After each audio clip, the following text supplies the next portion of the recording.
Magandang araw po. Share ko lang sa inyo ang journey namin with Kevin. Nasa hospital kami nito. Gagawin kasi sa kanya ang 6 hours video EEG. Isa to sa mga routine namin every 6 months para ma-check kung may seizures pa rin siya.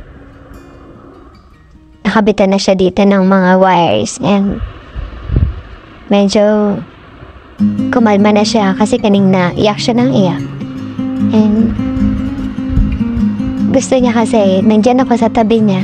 So, buti na lang pumayag yung nurse na umakyat ako dyan sa bed para kumalma siya. 6 hours to, so nakakainip talaga. Pero wala tayong magkakawa. Ganyan talaga. Alam mo po, maraming makaka-relate sa akin dito na katulad kong mami ng isang special needs na bata. Mahirap talaga ang pinagdadaanan natin, pero kaya natin yan. Lakasan lang natin ang ating loob parati at parati tayong mag-pray, humingi ng guidance kay Lord and humingi ng lakas para makayanan natin ang lahat. Dahil lagi nating iisipin na ang mga anak natin sa ating sila kumukuha ng lakas.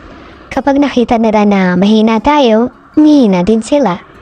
At kapag nakita nila na malakas tayo, lalakas din sila, lalakas din ang loob nila na lumaban at magpatuloy sa buhay. isa sa mga nagpapalakas ng loob ko ay ang pagbabasa ng salita ng Diyos. Naalala ko yung nabasa ko sa Isaiah chapter 40 verse 10. Sabi doon, ako isa sa inyo, huwag kang matakot. Ako ang inyong Diyos, di ka dapat mangamba. Palalakasin kita, tutulungan. Iingatan at ililigtas. Kaya kung ano man ang pinagdadaanan mo, nahihirapan ka man sa sitwasyon mo ngayon, patuloy ka lang. Kumapit ka sa Diyos kasi siya lang ang magbibigay sa'yo ng sapat na lakas. At tutulungan ka niya para malampasan mo yung pinagdadaanan mo.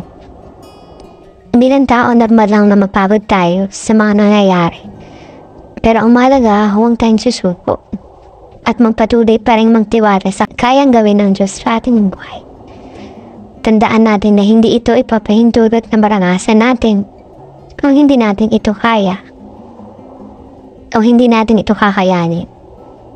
Ito po si Mami Liz na naniniwalang ang taong may Diyos ay lagi may pag-asa.